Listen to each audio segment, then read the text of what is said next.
In the autumn of 1979, a gold miner named Walter Roman tore into a wall of frozen silt north of Fairbanks, Alaska, and found something looking back at him. A steppe bison, dead for 36,000 years, its hide and flesh still dark and intact beneath the permafrost. The ground beneath his boots had belonged, long before him, to the Tanana Athabascan people. Roman had found one animal. He had no idea how many more were waiting under the ice. How does one animal survive intact for 36,000 years? Why was it only the first of thousands more to come?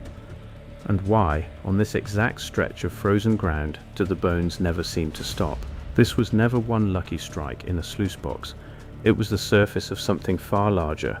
A concentration of Ice Age life so dense that 4 decades of digging still can't explain why it exists. To understand it, the evidence has to be weighed on 3 fronts. What the frozen ground keeps producing, what modern labs have measured in it, and what the Athabascan people on this land for thousands of years have always said about what waits beneath it. Gold brought outsiders to interior Alaska. Placer miners blasted hillsides apart with pressurized water, chasing metal through frozen muck, untouched for tens of thousands of years. What they expected was gold, and only gold. What the hoses kept exposing instead was bone. Tusks the length of a grown man, skulls with the horn cores attached, whole limbs locked in permafrost so cold it had turned the ground into a vault. By the time prospector John Reeves began working that same track decades later, the tally had grown so large that counting became a private joke among the crew. Start counting, find something uncatalogued, start over. More than 100,000 specimens out of an area barely the size of 2 houses. Mammoth, mastodon, steppe bison by the thousands, short-faced bear, cave lion, saber-tooth cat, ancient camel, an animal most assumed belongs to a desert world away, not a frozen Alaskan hillside. But something in that pile refuses to sit still. Paleontologists studying the molars pulled from the ground noticed they were not looking at animals that had shared a landscape. Mastodon molars belong to a forest browser. Mammoth molars belong to an open grassland grazer. The 2 species should never have died on the same patch of ground at the same moment, and the evidence bears that out. The teeth come from different eras entirely, one forested, one open steppe, separated by thousands of years and pressed together only by whatever process dragged them into the same narrow layer of silt. That is where the trouble starts. If the bones were not deposited where the animals died, something moved them, and moved them with enough force and enough repetition to compress the remains of an entire vanished ecosystem into a space a person could walk across in under a minute. Ordinary river transport struggles to explain density like that, and so does simple erosion. Whatever assembled this deposit did it methodically, over and over, for long enough to leave behind 100,000 individual clues and not one clear signature of what, or who, was doing the assembling. The standard explanation is that a river system, patient across tens of thousands of years, simply funneled carcasses downstream and buried them whenever the current slowed. It is a tidy answer, and it may still turn out to be correct. But a tidy answer does not explain why. Less than a day's walk from this exact bluff, archaeologists have spent 3 decades excavating a very different kind of evidence: hearths, worked stone, and butchered mammoth bone, placed there by human hands 14,000 years ago. The moment that fact enters the picture, the question stops being only about what a river could carry downstream. It becomes a question about who else might have moved through this valley and what they were doing to the very animals whose bones keep turning up in the same frozen ground. The Tanana Valley holds some of the oldest confirmed archaeological sites in North America. At Swan Point, researchers uncovered the earliest verified evidence of human habitation anywhere in Alaska. At Broken Mammoth and Mead, hearths and stone tools sit in direct contact with the remains of bison, caribou, and mammoth, radiocarbon dated to roughly 12 to 14,000 years before the present. At the nearby Holzman site, along the banks of Shaw Creek, archaeologists uncovered clear evidence of ivory tool production, mammoth tusk worked and shaped by hands that understood the material intimately, alongside hearths used for cooking. 3 decades of excavation across these sites have produced a broad, layered picture of a hunting and foraging economy built directly around Ice Age megafauna, not an occasional encounter with it. This was not accidental contact between two species sharing a landscape by chance. It was purposeful, repeated engagement across generations with the very animals whose remains are still surfacing in the frozen bluffs above the Tanana River today. None of these excavation sites sit more than a short drive from the deposit that first drew Walter Roman's water cannon in 1979. That proximity matters. A river moving carcasses downstream does not know or care what lies on its banks, but a hunting economy does. If human groups were systematically processing megafauna along this same stretch of valley for thousands of years, then at least some of what modern paleontologists are pulling from the silt may not be the leftovers of a river's indifferent sorting at all. It may be the leftovers of people.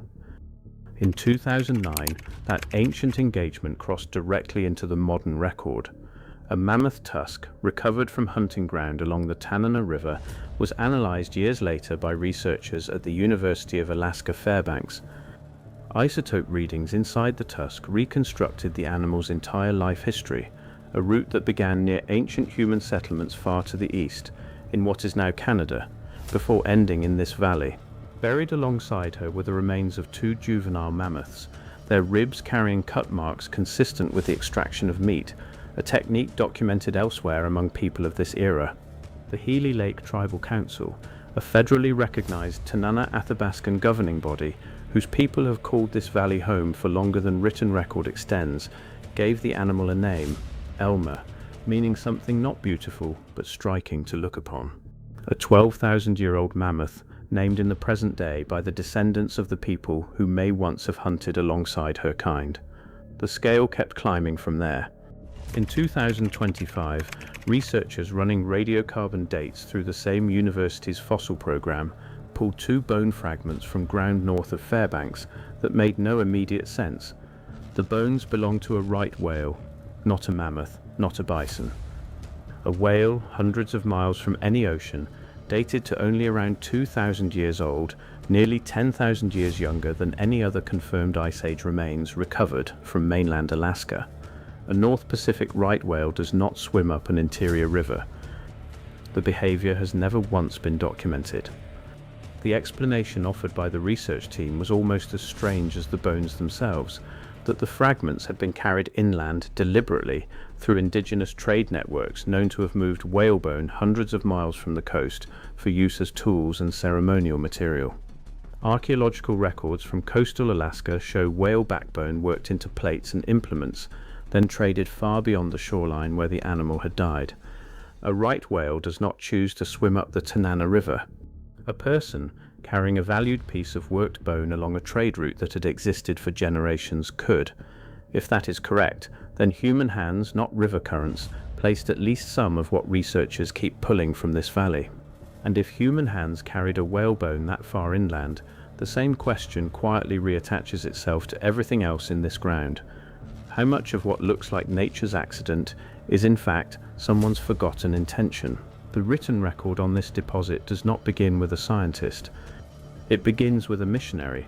Father Julius Jett, a French-Canadian Jesuit, arrived among the Koyukon Athabascan people of the Yukon River in 1898 and spent nearly 3 decades learning their language and recording their oral traditions before his death in 1927. He was, by most later accounts, a rigorous and unusually patient listener, the kind of outsider willing to spend 15 years earning enough trust to be handed stories at all. Between 1908 and 1909, the Royal Anthropological Institute of Great Britain published his 85-page study titled simply On Tenor Folklore, drawn from accounts the Koyukon people had allowed him, reluctantly, to record. Jett wrote that these stories were closely bound up with what the Tenor themselves considered their own historical record, not folklore set apart from memory, and that the people were understandably hesitant to see them written down at all. At the time, an outside institution filed this kind of missionary ethnography away as a curiosity, one more item of folklore gathered from a distant corner of empire, useful mainly for comparison with other so-called primitive belief systems then in academic fashion. Nobody in London in 1909 was reading Jett's study as a field report on a real geological phenomenon. It took nearly a century before later scholars, working directly from Jett's original field notes alongside Koyukon elders, recognized the material for what it actually was, one of the most detailed surviving records of Athabascan cosmology in existence, later forming part of the foundation for the modern Koyukon Athabascan dictionary, compiled with the direct participation of Koyukon speakers themselves. The reassessment did not just rescue a folklore text from obscurity, it repositioned Jett's informants as the earliest recorded witnesses to a phenomenon their descendants are still, in a sense, watching unfold along this same stretch of river. Buried inside that record is an account that reads, on the surface like folklore, and on closer inspection like something closer to a working theory. The Dene and Koyukon Athabascan peoples of interior Alaska and northern Canada called the frozen remains that kept emerging from riverbanks and thawing bluffs the bones of the underground game, remains of animals belonging to another world beneath this one, hunted there by the spirits of the dead rather than by the living. A companion belief held that these animals lived their whole existence underground, and that the moment one breathed open air, it died. That detail was never offered as decoration.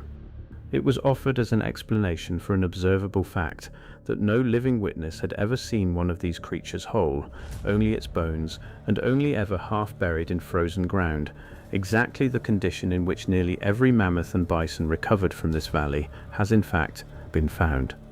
The belief was not confined to one village or one storyteller.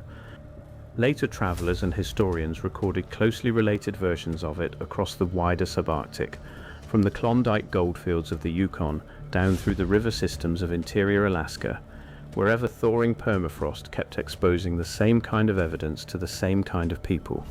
One 19th century Canadian historian cataloguing the region's folklore decades after Jett described the phenomenon in almost identical terms: enormous bones and even preserved flesh embedded in frozen muck, belonging to creatures that had, in every local account, vanished from the visible world but never fully left it. The consistency of the story across such a wide stretch of geography is itself a kind of evidence.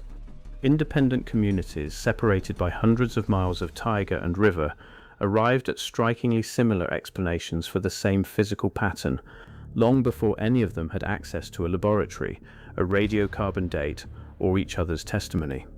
The Koyukon relationship to animal remains went further than explanation alone. Traditional practice required that the bones and unused parts of large animals be handled with specific care. Some burned, some returned to water, depending on the species, and never simply left exposed where a person might walk over them or a dog might gnaw them loose. The belief held that an animal's spirit lingered near its remains, and that carelessness with the bones carried consequences for the living who disturbed them. Set against that framework, a hillside holding the remains of more than 100,000 individual animals, blasted open by hydraulic hose and left sorted across open pits and collection trays, is not simply a scientific curiosity. Whether by accident or not, it sits directly against everything the oldest recorded belief about this ground was built to prevent. Why does the deposit concentrate so many species in one place instead of scattering across the wider landscape? Why does the pattern of half-buried remains match, almost exactly, what the oldest recorded belief already predicted it would look like? Why did two communities, separated by a century and by an entire worldview, end up describing the same frozen hillside in such similar terms? And if a whalebone can travel hundreds of miles inland by human hand, what else in this frozen ground might have arrived here by intention rather than accident? Modern paleontology offers one version of order, a river system, patient and indifferent, sorting the dead of an entire epoch into layers of silt across tens of thousands of years, occasionally intersected by the deliberate hands of the first people to walk this valley. Athabascan oral tradition offers a different kind of order, one built on the idea that the boundary between the living world and the world beneath it has never been entirely sealed, and that what surfaces here does so because something below intends it to. Neither account has fully displaced the other. Scientists still debate the exact mechanism behind the deposit's density. Descendants of the Tanana and Athabascan people still carry, and in some communities still tell, the older account first set down from Jetty's informants more than a century ago. Both explanations remain, quite literally, unresolved questions resting on the same 6 feet of frozen ground. What stays constant is the ground itself, thawing a little more with each passing summer, still surrendering evidence that neither science nor oral tradition alone has fully accounted for.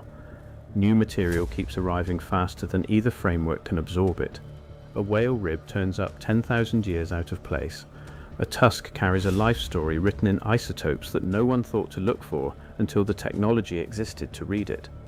A century-old missionary's field notes, once dismissed as folklore, turn out to describe the deposit's own physical pattern with uncomfortable precision. Every one of these details arrived decades apart, gathered by people who were not working from the same records, in some cases were not even working from the same century, and yet each new piece has folded neatly into a pattern the Koyukon elders of Jetty's era had already described in full. Perhaps that is the honest shape of history in a place like this. Not one excavated truth, but 2 records, one written in stone and permafrost, the other carried for generations in memory, laid side by side and never quite resolving into the same story. Neither record asks to be believed outright. The permafrost does not explain itself, and the oral tradition was never meant to satisfy a laboratory. What both leave behind instead is a shared insistence that this ground holds more than it has yet given up, and that whoever eventually accounts for all of it will have to take both records seriously at once. Whether the answer ultimately belongs to hydrology or to something the Koyukon elders already understood long before any outsider arrived with a water cannon may be a question this valley intends to keep for itself a while longer. Thank you for watching. If stories like this one, where the frozen ground and the oldest memories of the people who have always lived on it are weighed against each other, are the kind of history you want more of, consider subscribing for what comes next. Somewhere beneath that same permafrost, in ground no water cannon has touched yet, another herd is still waiting to be found, so the question worth sitting with is this: when the ice finally gives it up, will the explanation come from a laboratory or from a story that was already there, waiting the whole time? I'll see you in the next documentary.